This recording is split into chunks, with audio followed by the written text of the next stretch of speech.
Cumprimentamos a todos os irmãos encarnados e desencarnados e aqueles que nos assistem em seus lares.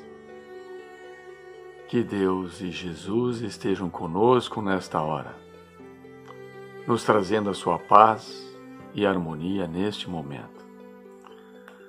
Vamos elevar o nosso pensamento a Deus para iniciarmos os nossos trabalhos. Pai nosso que estás no céu em toda parte. Santificado seja o vosso sagrado nome. Venha a nós o vosso reino e seja feita, Pai, a vossa divina vontade, assim na terra como no céu, em todos os mundos habitados. O pão nosso do corpo e da alma dai-nos hoje e sempre. Perdoa, Pai, as nossas dívidas e dai-nos o sublime sentimento do perdão, para que também possamos perdoar a todo aquele que tenha nos ofendido. Não nos deixeis cair em tentações da matéria e nem na influência dos irmãos menos esclarecidos. Envia-nos, Pai, seus divinos mensageiros, para nos proteger, amparar e guiar hoje e sempre. Que assim seja. Em nome de Deus, de Jesus e dos nossos guias espirituais, especialmente de Oswaldo Melo e Bezerra de Menezes, pedindo seu amparo e proteção, damos como abertos os trabalhos de exposição doutrinária, passes e irradiações. Sejam bem-vindos, queridos irmãos. Iniciaremos nesse momento a exposição doutrinária.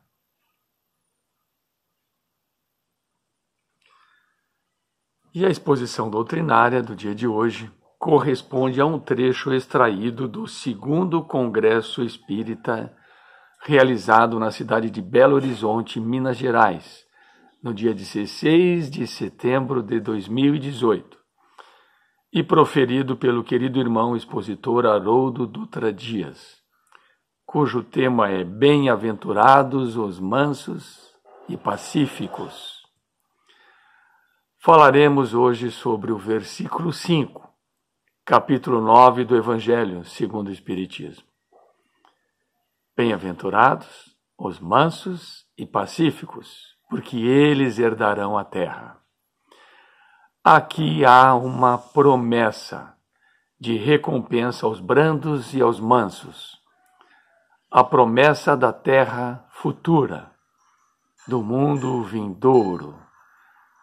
E nós, iluminados pelo conhecimento da doutrina espírita, sabemos que a terra futura é a terra ditosa, o nosso planeta Terra que irá se recuperar, se preparar numa transição chamada mundo de regeneração. O mundo ditoso é o mundo dos brandos. Os mundos superiores são os mundos os habitantes possuem a mansuetude, a docilidade e a pureza de coração.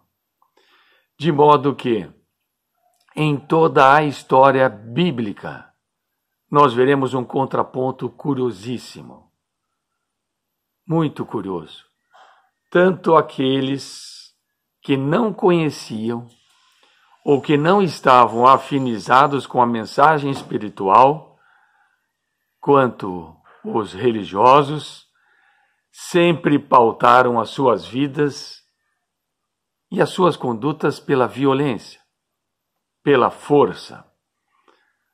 Uma breve leitura do Velho Testamento e uma breve leitura da história do cristianismo, da segunda revelação, irá nos mostrar que mesmo os cristãos foram identificados pela violência dos seus métodos. E quando estudamos, por exemplo, a noite de São Bartolomeu, um massacre da noite de São Bartolomeu, que ocorreu em 1572 na França, organizado pelos reis católicos contra o protestantismo. Também quando lemos sobre a Inquisição, grupo de instituições católicas romanas que combatiam no século XII os grupos que eram contra o catolicismo. E quando estudamos, por exemplo, as cruzadas, movimentos militares de inspiração cristã que partiram da Europa Ocidental para a Terra Santa e a cidade de Jerusalém, com o intuito de conquistá-las. Infelizmente, tão logo Jesus volta para a governadoria espiritual do orbe, os cristãos empunham a espada, esquecendo-se do conselho dado a Simão de embainhe a sua espada, que aquele que com ferro fere, com ferro será ferido. O cristianismo, então, se expande à força do poder político e da violência, seguindo o mesmo processo espiritual e psíquico que escravizou todas as religiões do orbe, de modo que essa bem-aventurança ficou esquecida. E Emmanuel, no livro Emmanuel, publicado originalmente pela Federação Espírita Brasileira em 1938, psicografado pelo Chico Xavier, irá fazer uma referência a esses processos de violência, a esses processos de crueldade. E quem teve a oportunidade de examinar, por exemplo, o romance Renúncia, verá que a história se inicia com uma perseguição religiosa. E é da perseguição religiosa que nasce a própria América. Estados Unidos e grande parte da América do Sul é composto nas suas origens por corações que fugiam da intolerância, do fanatismo dos cristãos. Isso nos leva a refletir. Refletir sobre a fé cega que os encarnados têm na violência. E não podemos alimentar uma ingenuidade. A violência resolve rápido qualquer problema. É estranho, né? Resolve rápido, mal e por pouco tempo. Rápido, mal e por pouco tempo.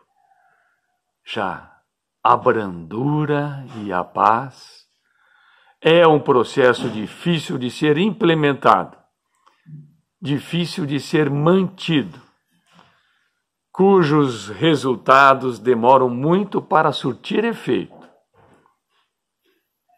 E é por isso que nos momentos de crise, sobretudo nos momentos de transição em que vivemos, a primeira tendência dos encarnados é abandonar os processos de paz e aderir aos processos de violência, porque eles são tudo que a sociedade contemporânea espera.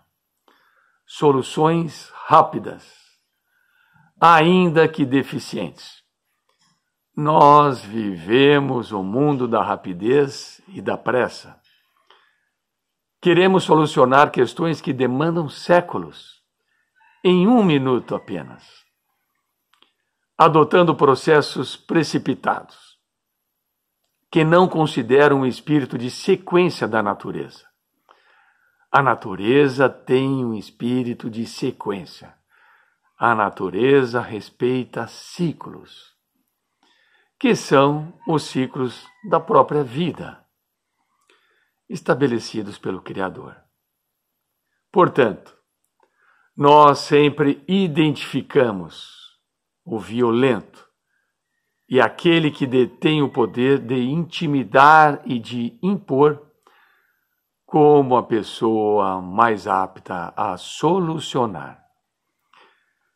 É importante refletirmos isso, como a pessoa mais apta a solucionar. É por essa razão que a mensagem de Jesus até os dias de hoje é profundamente amarga e indigesta, principalmente para os cristãos. E muitos de nós tentamos fugir da má impressão que os evangelhos nos causam, quando mostram apóstolos temerosos, ansiosos e inseguros quanto à figura de Jesus. Por quê? Vamos fazer um paralelo. A revelação espiritual nos disse que o Brasil é o coração do mundo e a pátria do Evangelho. Façamos um paralelo. Que Jesus é esse? Que Messias é esse? Que não veio acompanhado de um exército. Que Messias é esse que não libertou o povo hebreu da opressão romana, através da espada, do sangue? Que Messias é esse que não assumiu o poder pela força? Será de fato ele um Messias? Talvez essa seja uma questão tão distante que nós não pensamos sobre ela. Mas pensa, que pátria do Evangelho é essa, cheia de desigualdade e violência? Pense nisso. Que Evangelho é esse? Porque essa nação não é o império da guerra, dominadora e cheia de riquezas materiais, para dominar os outros povos e representar Jesus. Essa é a nossa crença, que é natural. É natural. Se você abrir o livro dos Espíritos, na questão de número 100, verá quais são as características dos espíritos imperfeitos, como nós. Os espíritos imperfeitos são definidos pela sua materialidade, pelo predomínio dos instintos e das paixões físicas, predomínio da matéria sobre o espírito. Isso significa que o espírito imperfeito é alguém possuído, e não alguém que possui. O espírito imperfeito, ele não tem o corpo. É o corpo que tem ele. Ele não tem recursos materiais. São os recursos materiais que o possuem. Porque nele há um predomínio da matéria sobre o espírito. E se você ler o último nível da escala dos espíritos puros, questão 112, qual a característica deles? Predomínio absoluto do espírito sobre a matéria. Eis a grande questão quando falamos dos mansos.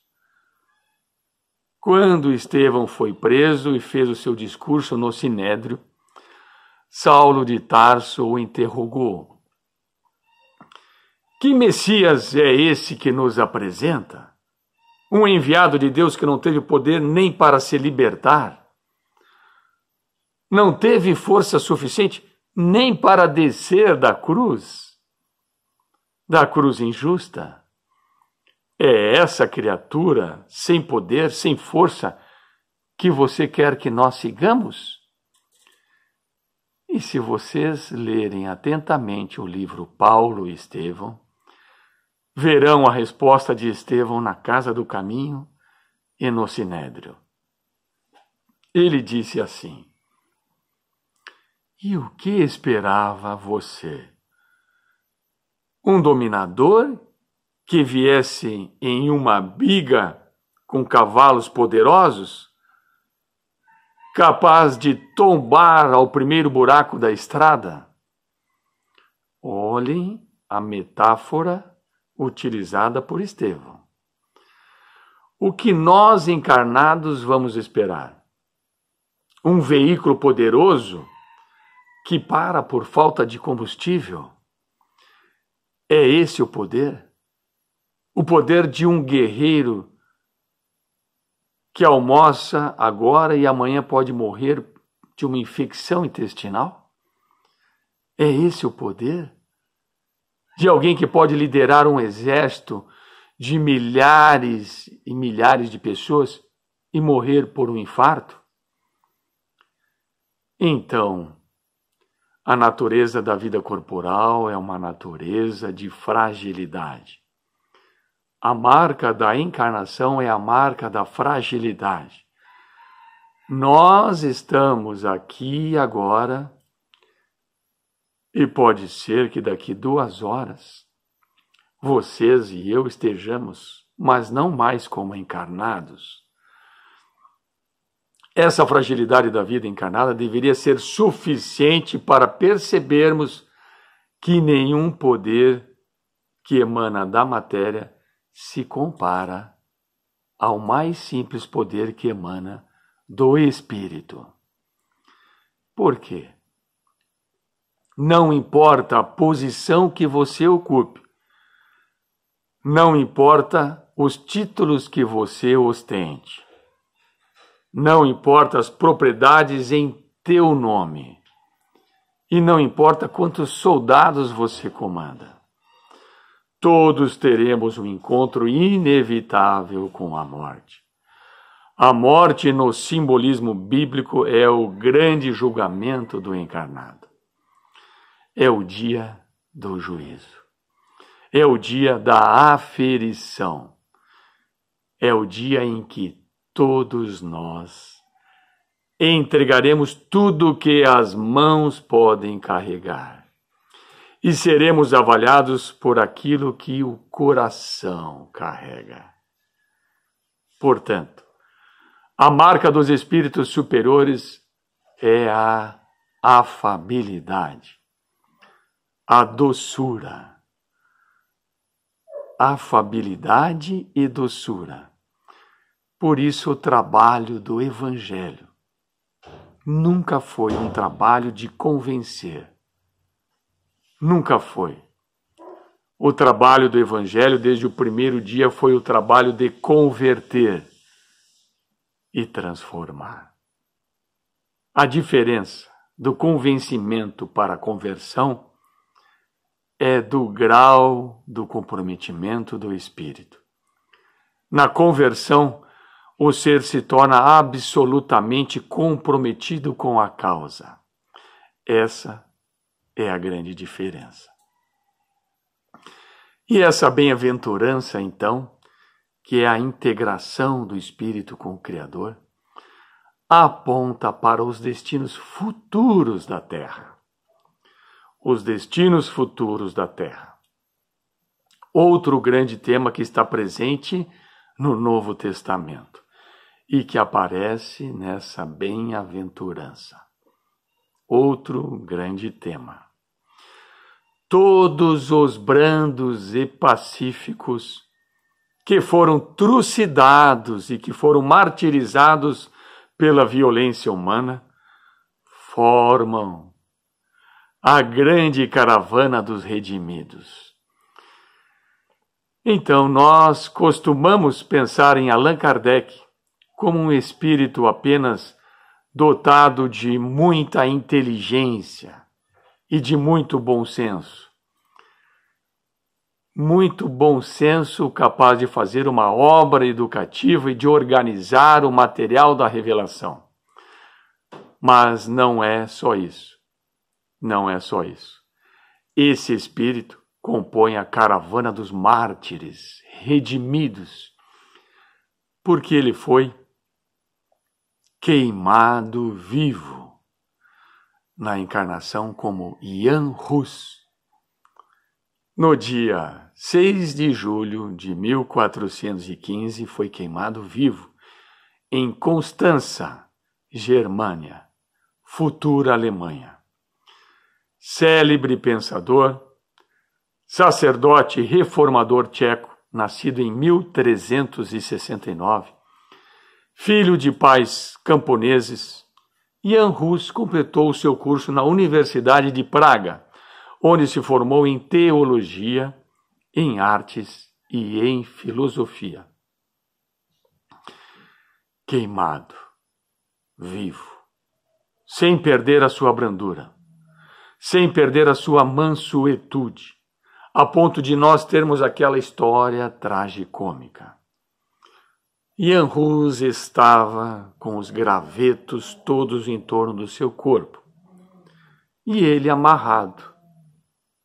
E percebe então uma senhora que caminhava com muita dificuldade, vindo ao longe, com um graveto na mão, vindo na direção dele.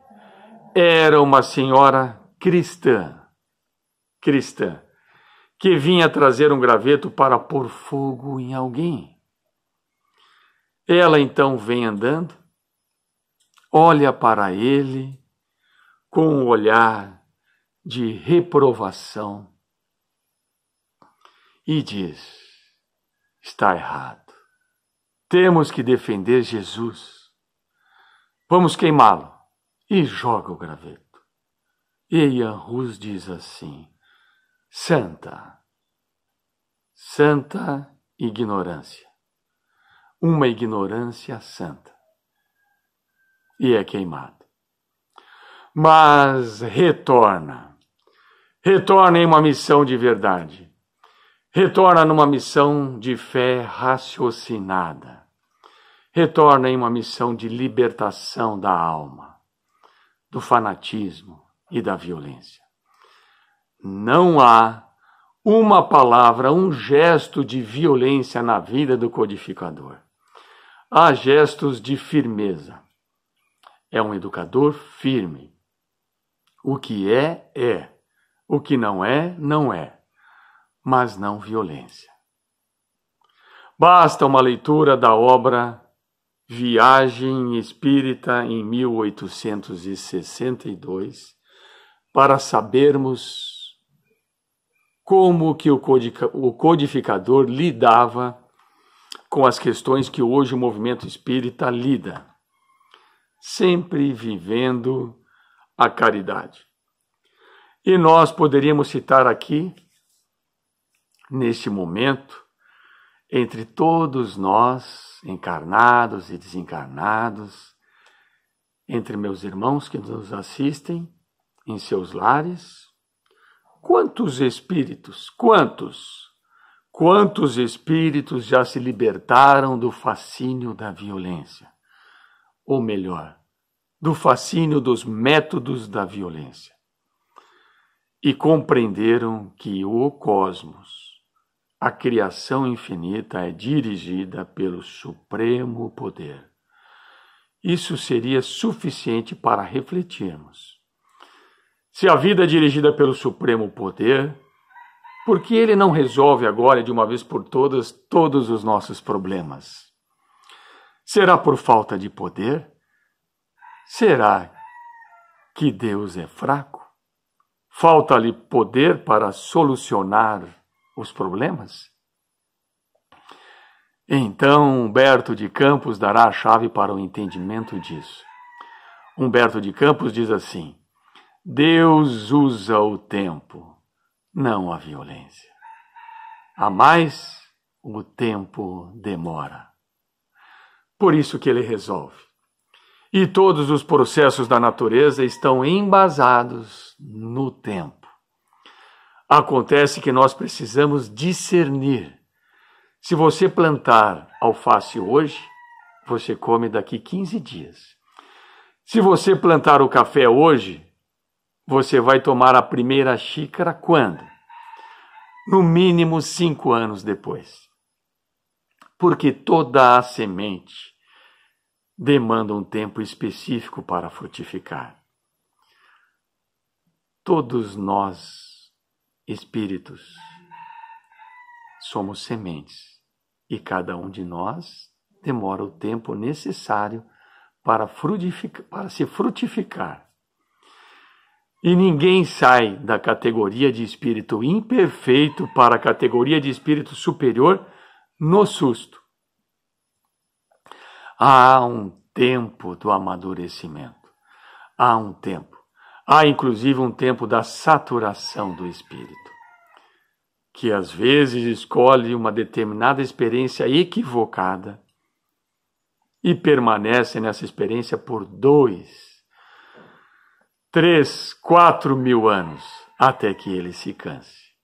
Se vocês abrirem o livro Libertação, psicografado por Chico Xavier e ditado pelo espírito André Luiz, verão que Matilde, aquele espírito que protege, dirige, que for a mãe de Gregório, pede ajuda a Clarencio, o benfeitor, dizendo assim: irmão Clarencio, começo a perceber na alma do meu filho querido sinais de tédio. Ele estava no umbral há mais de 700 anos. 700 anos. E ele estava começando a ficar sem graça. Eu espero sinceramente que todos nós tenhamos tédio no umbral mais cedo. Mais cedo. Por quê? A violência, os processos da violência, processos do mal, esgotam o espírito a médio e longo prazo. Por quê? Simplesmente porque nós não fomos construídos para odiar. Não fomos. Nós não fomos criados para permanecermos magoados. É por isso que o ódio, a mágoa, o ressentimento adoecem psiquicamente o espírito. Você fica adoecido. Por exemplo, pesquisadores do setor de oncologia, pesquisadores do setor do câncer, já detectaram que muitos casos de câncer são frutos de mágoa. Inclusive, muitas mulheres desenvolvem o câncer no seio ou em outras regiões por mágoa, por ressentimento. Adoece. E o que significa isso? Significa que nós não fomos projetados para o ódio. Nós não fomos projetados para o clima da inveja, para o clima da disputa, do despeito. Nós fomos projetados para o clima da cooperação mútua, do respeito mútuo. E qualquer conduta feita ao contrário disso traz malefícios para a nossa estrutura espiritual e para o nosso organismo físico. Nós sabemos disso. Experimenta hoje jantar e ficar bastante nervoso. Você vai ver o que vai acontecer. Porque você não foi projetado para isso. Nós fomos projetados para a paz. Nós fomos construídos para a paz e para a mansuetude, a brandura, a afabilidade, que é o ser afável, ser cordial, amoroso. Esse clima de amor mútuo nos alimenta. Por exemplo, você pode estar em um ambiente de trabalho cheio de serviço, mas se o clima estiver amável, dócil, afável, você trabalha 14 horas e não sente. Mas se o clima estiver em um ambiente de inveja, mesquinhez, de mágoa, você não consegue permanecer 15 minutos nesse ambiente. Os brandos perceberam isso. Mas por que estamos falando dessa maneira? Por que estamos dando esse exemplo e dando toda essa volta? Porque ninguém constrói brandura simplesmente porque acha a brandura bonita. Você não se torna um espírito manso porque ignorou a violência. Não. Você se torna um espírito manso exatamente quando compreendeu a violência e os limites dela. Quando compreendeu os malefícios que o clima da guerra, seja ela psíquica, emocional ou física, provocam na criatura em toda uma comunidade. Então, geralmente, hoje nós já conseguimos observar que quando nós entramos em uma disputa, numa discussão com um irmão, nós já sentimos esse nosso mal-estar e percebemos que não fomos criados para o ódio, para a disputa. Então, não é por ingenuidade. Tanto que Emmanuel irá dizer assim na mensagem Mansos de Coração. Está no livro Escrínio de Luz. Ele diz, o mestre, quando Jesus proclamou a felicidade dos mansos de coração, não se propunha de certo a exaltar a ociosidade, a hesitação e a fraqueza. Porque nós confundimos brandura e mansuetude com fraqueza, ou com hesitação. Alguém inseguro, que não sabe o que decidir, que não sabe se impor. O mestre desejava destacar as almas equilibradas, os homens compreensivos e as criaturas de boa vontade, que alcançando o valor do tempo, sabem plantar o bem e esperar a colheita, sem desespero e sem violência. Sabem plantar o bem e esperar-lhe a colheita. Acontece que nós temos uma marca psicológica que está presente em toda a série de André Luiz. A todo o momento os benfeitores dizem assim para André Luiz: André, auxiliou? Então passa, auxilia e passa. E não fique aqui aguardando os resultados. Ajuda e passa. Porque se você planta o bem e fica ali ansiosamente aguardando o fruto, você perde. Perde o próprio equilíbrio. E acreditem, o manso, o brando é alguém que vive em meio à truculência e violência. Olha para Gandhi. Olha para Martin Luther King. Esses homens enfrentaram as situações mais difíceis em seus países. Situações em que os homens de poder perderam completamente o bom senso e se entregaram à truculência. Há aquela famosa cena de Gandhi que andava pelas ruas e um soldado se aproxima dele, dá um soco no rosto de Gandhi, derruba ele no chão. Gandhi passa a mão no rosto e levanta. E o soldado dá mais um golpe nele e ele cai no chão novamente. Ele se levanta de novo sem esboçar a mínima reação. E o soldado então pergunta: quem te ensinou a ser esse covarde? E Gandhi responde: esse homem que está no crucifixo do seu pescoço. Mas aquilo foi dito com uma força magnética espiritual tão grande que o soldado começou a chorar. Ele era forte, alto, e o soldado começou a chorar. Um homem que trazia um crucifixo pendurado no pescoço, dando um soco em alguém que não reagia. Mas essa é a estupidez da violência. E a postura de Gandhi é a lógica da paz, sem nenhuma rebelião. Haroldo Dutra narra que teve a oportunidade de fazer uma palestra em Brasília para o neto de Gandhi. E a palestra era o título Bem-aventurados os mansos, que eles herdarão a terra.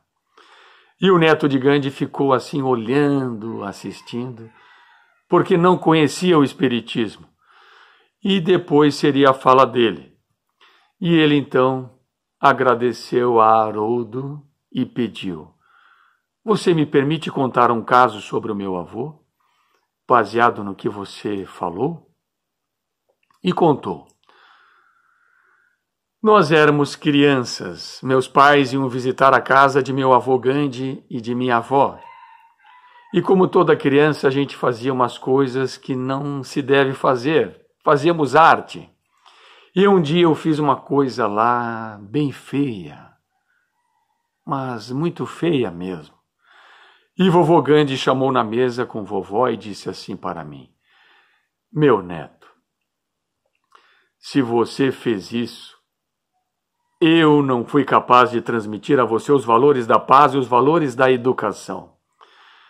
E aí eles ficaram assustados, os netos, e um perguntou assim: qual é o castigo?